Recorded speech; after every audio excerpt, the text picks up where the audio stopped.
하나님 말씀은 호세아 8장 1절로 7절입니다.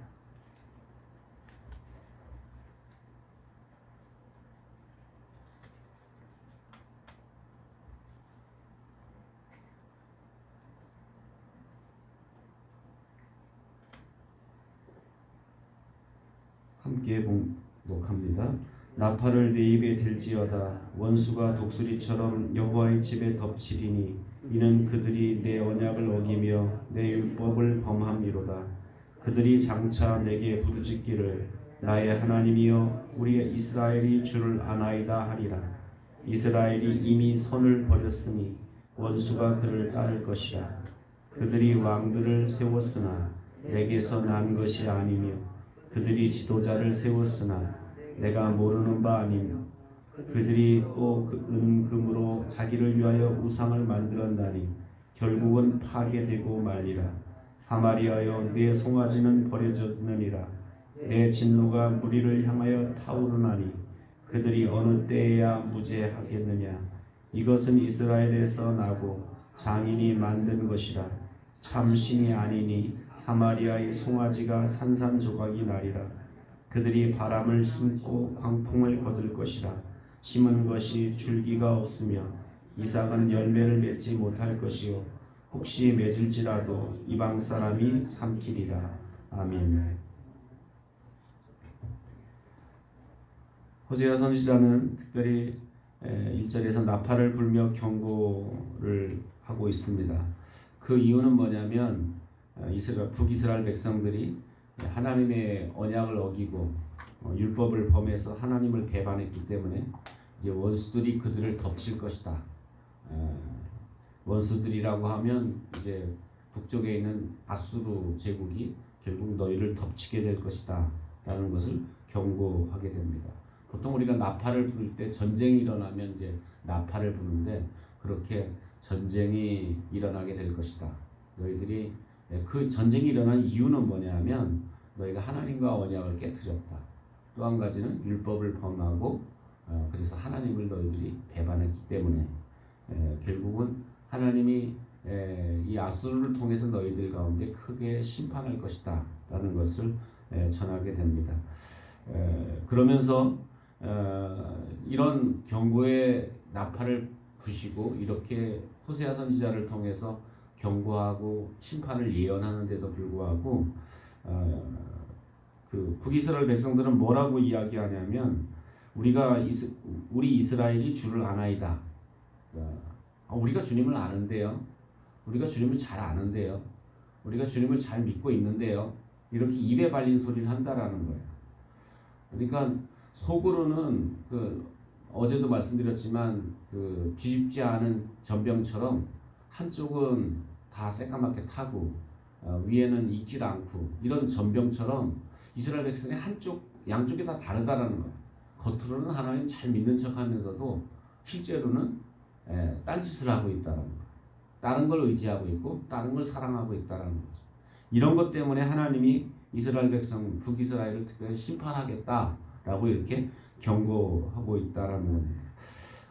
3절 말씀 보면 이스라엘이 이미 선을 버렸고 하나님을 배반하고 원수를 따랐다. 그렇기 때문에 결국 이 북이스라엘은 이제는 더 이상은 돌이킬 수 없는 그런 지점에 이르렀다. 이제는 심판을 돌이킬 수 없게 되었다라는 것을 말씀하게 됩니다. 뿐만 아니라 이 남유다와 달리 북이스라엘은 여러 왕조가 바뀝니다. 남유다는 보통 이제 다윗 왕조라고 그러죠. 다윗의 후손들이 쭉 이제 왕위를 이어나가는데, 근데 북이스라엘은 뭐 여로보암 왕조가 시작됐다가 또 오므리 왕조가 시작됐다가 또 아합과 같은 그런 왕조들이 일어나고 이렇게 계속 왕조들이 한 4-5번 이렇게 바뀌게 됩니다. 이 왕조가 바뀐다는 건 뭐냐면 반역을 한다라는 거, 혁명을 일으킨다는 거, 쿠데타를 일으킨다는 거. 그래서 북이스라엘 너희들은 왕들이 수시로 바뀌었다. 그런데 왕들이 바뀐 이유는 내가 너희들을 세웠기 때문에, 내가 다른 왕을 세웠기 때문에 바뀐 게 아니라 다 너희들의 욕심 때문이다. 그러니까 자기 욕심 때문에 왕권을 잡았어요. 자기 왕권, 자기 권력에 대한 욕구 때문에 왕권을 잡았어요. 그럼 왕권을 잡은 후에, 권력을 잡은 후에 어떻게 될까요? 만약에 이 권력을 하나님이 주셨다라고 생각하면 권력을 잡은 후에 하나님을 위해 충성하겠죠. 왜냐면 하나님 날 여기 세우셨으니까. 뭐 우리도 마찬가지예요. 하나님 날 여기 세우셨다라고 생각하면, 뭐 직장 생활도 마찬가지예요. 하나님 나를 여기 보내셨다라고 생각하면 내가 하나님 뜻에 충성하게 돼 있어요. 그런데 자기 욕심에 의해서 내가 여기 들어와 있으면 결국 그 권력을 잡은 후에는 자기 욕심을 챙길 수밖에 없다라는 거예요. 그러니까 북이스라엘 왕조가 이렇게 자기 욕심 때문에 왕권을 잡았기 때문에 하나님께 충성하기보다는 자기 왕조를 유지하는 일에, 또 자기 욕심을 채우는 일에 그렇게 정책을 펼 수밖에 없다라는 거예요. 그래서 너희들이 결국 하나님께 충성하기보다는 너희들의 욕심을 따라서 열심히 살았다라는 것을 말하게 됩니다. 또 한 가지 가장 큰 죄악은 뭐냐면, 북이스라엘 너희들은 너희들의 하나님을 대신해서 입으로는 하나님을 믿나이다 라고 말하면서도 너희들이 뭘 만들었냐? 은과 금을 가지고 송아지상을 만들었다. 그래서 이제 그 북쪽에 있는 이스라엘 백성들이 자꾸 남쪽에 있는 남유다에 있는 예루살렘 성전을 예배드리러 가니까 그걸 막습니다. 담을 치어요. 그리고 못 넘어가게 하고, 너희들은 이제 여기서 예배하라 하면서 단에다가 베델에다가 뭘 갖다 세워놓냐면 금송아지를 갖다 만들어서 거기다 세워놓습니다. 그리고 거기서 예배하라고 이야기합니다. 그러니까 입으로는 하나님을 예배하는데 실제로 상은 뭐냐면 금송아지 상이에요.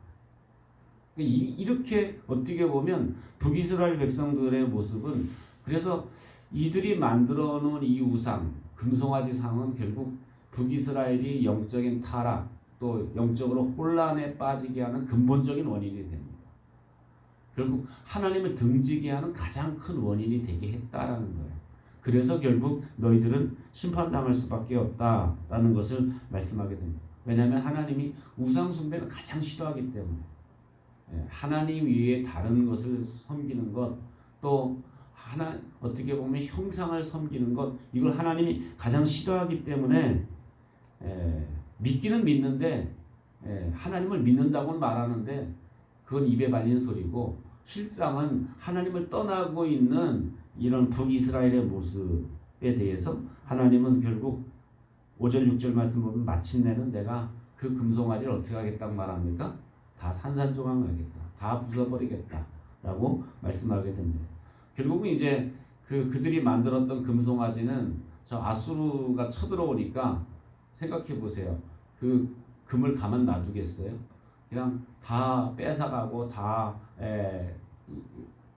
산산조각 내는 그런 현상이 벌어지게 됐다라는 겁니다. 오늘 우리의 삶 가운데 내가 하나님과 맺은 언약, 또 내가 어떤 곳에 있든지 간에 하나님이 나를 여기 보내셨다라는 하나님의 관점에서 우리가 생각하지 못하는 것 때문에 결국 자기 욕심에 이끌려서 살게 되고, 또 우리가 하나님 아닌 다른 우상을 섬기는, 하나님보다 다른 것을 더 좋아하고 다른 것에 더 빠져서 사는 그런 우리의 삶을 우리가 돌이켜서 하나님 앞에서 우리가 우상을 뽑아내지 않으면 그 다음에 열매를 맺을 수가 없어요.